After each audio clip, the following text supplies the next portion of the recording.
दोस्तों, नमो बुद्धाय क्रांतिकारी जय Bhim. Digital media और न्यूज पोर्टल संघ नागपुर की ओर से रवि भवन में एक बैठक बुलाई गई और जिस तरीके से इलेक्ट्रॉनिक मीडिया और प्रिंट मीडिया को जो सम्मान मिलता है, वैसा ही सम्मान डिजिटल मीडिया न्यूज पोर्टल को मिलना चाहिए।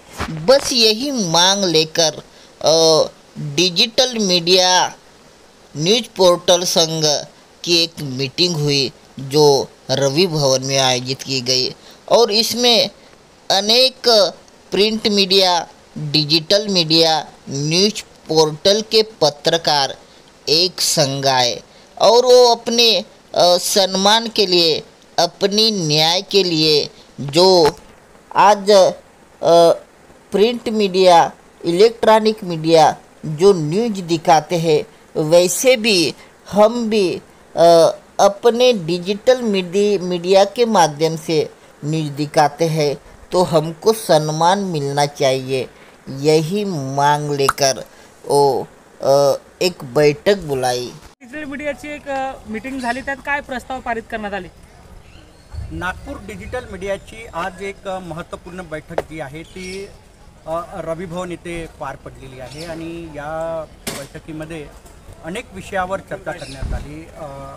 मध्यंतरी जे भारतीय जनता पक्षाचे जे प्रदेश अध्यक्ष यांची एक बैठक जी झालेली होती, प्रिंट मीडिया आणि इलेक्ट्रॉनिक मीडियाच्या काही निवडक संपादकांची, पत्रकारांची जी चर्चा झालेली होती, त्यामध्ये डिजिटल मीडियाला जे डावलण्यात आलेलं होतं त्यावर या बैठकीमध्ये चर्चा करण्यात आली आणि असा निर्णय घेण्यात आला की भारतीय जनता पक्षाच्या वतीने जे पत्रकार परिषद राहील तिथे जायचं नाही, जोपर्यंत डिजिटल माध्यमांना सन्मान देण्यात येत नाही तोपर्यंत त्या पत्रकार परिषदेमध्ये जायचं नाही, असा एक निर्णय घेण्यात आलेला आहे। आणि दुसरी गोष्ट, टिळक पत्रकार भवन आणि नागपूर प्रेस क्लब इथे जे पत्रकार परिषदा होतात त्या पत्रकार परिषदेमध्ये सुद्धा डिजिटल माध्यमांनी कुणीही जायचं नाही, हा सुद्धा एक निर्णय महत्त्वाचा घेण्यात आलेला आहे। आणि येणाऱ्या काळामध्ये माहिती अधिकारी जे आहेत, जिल्हा माहिती अधिकारी, त्यांच्या मार्फत डिजिटल माध्यमांना सन्मान मिळत नाही, तर तो सन्मान मिळायला हवा। जिल्हा माहिती अधिकाऱ्यांनी एक डिजिटल माध्यमांची एक बैठक घ्यायला हवी आणि त्या बैठकीच्या माध्यमातून डिजिटल माध्यमांच्या प्रतिनिधी संपादकांचं काय मत आहे ते त्यांनी जाणून घ्यायला हवं। ते जाणून घेत नाही। गेल्या आता 1 वर्षाचा कार्यकाळ होत आहे। जिल्हा माहिती अधिकाऱ्यांनी म्हटलेलं होतं की आम्ही डिजिटल माध्यमांची बैठक घेऊ, परंतु 1 वर्षाहून जास्त काळ लोटलेला आहे, अजूनसुद्धा त्यांनी बैठक घेतलेली नाही। त्यांनी बैठक घ्यावी आणि ठोस निर्णय डिजिटल माध्यमांसंदर्भात घ्यावा आणि तसा प्रस्ताव जो आहे सरकारला, महाराष्ट्र शासनाला पाठवा, यावरही चर्चा करण्यात आलेली आहे। आणि PR एजन्सी, जे नागपूर शहरातील जे PR एजन्सी आहे ते सुद्धा डिजिटल माध्यमांना सन्मान देत नाही, म्हणून त्यांच्यावरही डिजिटल माध्यमांनी बहिष्कार टाकलेला आहे। कुणीही PR एजन्सी जी आहे त्यांच्या पत्रकार परिषदेला जाऊ नये, असा सुद्धा निर्णय या बैठकीमध्ये, या बैठकीमध्ये डिजिटल पत्रकारांच्या बैठकीमध्ये घेण्यात आलेला आहे। येणाऱ्या काळामध्ये जे आहे स्वतःचं एक प्लॅटफॉर्म म्हणजे एक कार्यालय असावं आणि ते कार्यालय, त्या कार्यालयामध्ये डिजिटल माध्यमांचा म्हणजे तिथे त्या कार्यालयामध्ये डिजिटल माध्यमांच्या माध्यमातूनच पत्रकार परिषद घेण्यात यावी, असा सुद्धा एक निर्णय घेण्यात आलेला आहे। आणि तो लवकरात लवकर आम्ही एक कार्यालय नागपूरच्या मध्यभागी घेणार आहोत आणि नागपूरच्या मध्यभागी आमचे एक मोठं एक असं कार्यालय राहील। त्यानंतर आम्ही माननीय मुख्यमंत्री साहेब देवेंद्र फडणवीस साहेब यांना सुद्धा आम्ही एक मागणी करणार आहोत की डिजिटल माध्यमांचं सुद्धा एक पत्रकार भवन असावं, प्रेस क्लब असावा, त्यांच्या डिजिटल माध्यम प्रेस क्लब असावा यासुद्धा आम्ही एक निवेदन देणार आहोत. येणाऱ्या काळामध्ये हिवाळी अधिवेशन नागपूरला आहे आणि त्या काळामध्ये आम्ही सर्व जे डिजिटल माध्यमांचे संपादक आहोत, प्रतिनिधी आहोत, ते आम्ही माननीय मुख्यमंत्री साहेबांना भेटून या संदर्भात आम्ही एक निवेदन देणार आहोत आणि लवकरात लवकर मुख्यमंत्री साहेबांनी यावर निर्णय घ्यावा असे सुद्धा आम्ही म्हणणार आहोत त्यांना. हा सुद्धा निर्णय आम्ही आज या बैठकीमध्ये घेतलेला आहे. एकूणच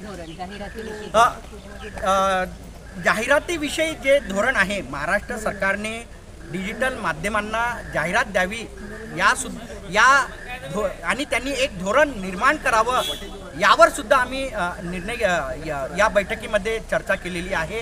कारण महाराष्ट्र सरकारने जर डिजिटल माध्यमांना जाहिरात दिली तर त्यांचा उदरनिर्वाह होऊ शकतो. कारण आज मोठ्या मोठ्या वृत्तपत्रातून जे आहेत ते निघालेले एक डिजिटल माध्यमांचे हे संपादक आहेत, त्यांचेही कुटुंब आहे आणि त्यांचं कुटुंब सुद्धा सुदृढ व्हायला हवं. यासाठी महाराष्ट्र सरकारने डिजिटल माध्यमांना जाहिरात द्यावी यावर सुद्धा आम्ही निर्णय घेण्यात आलेला आहे या बैठकीमध्ये आणि महाराष्ट्र सरकारने लवकरात लवकर यावर विचार करावा असंही या बैठकीमध्ये सर्वानुमते सांगितलं गेलेलं आहे. आणि तसं पत्रसुद्धा आम्ही देणार आहोत. आम्हाला जे जनग्रामीण पत्रकार संघाचे जे मुख्य आहेत प्रतीक पांडे, विदर्भ अध्यक्ष, त्यांचं सुद्धा समर्थन मिळालेलं आहे आणि येणाऱ्या काळामध्ये अधिवेशन काळामध्ये ते सुद्धा आमच्यासोबत राहतील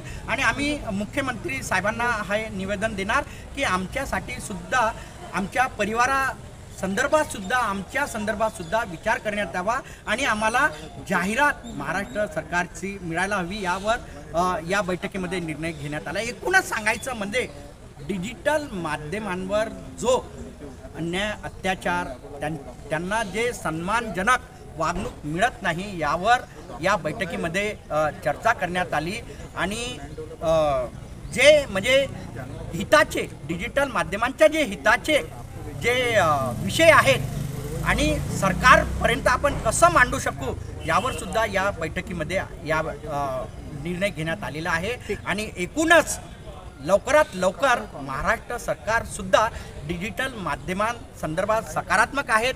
विशेष करून मुख्यमंत्री साहेब सुद्धा जे आहेत देवेंद्र फडणवीस साहेब, ते सुद्धा सकारात्मक आहे आणि आम्हाला ठाम विश्वास आहे की देवेंद्र फडणवीस साहेब डिजिटल माध्यमां जे महाराष्ट्रातील डिजिटल माध्यम आहेत त्यांना जाहिरात देतील, त्यांच्या संदर्भात लवकरात लवकर धोरण निर्माण करतील. धन्यवाद.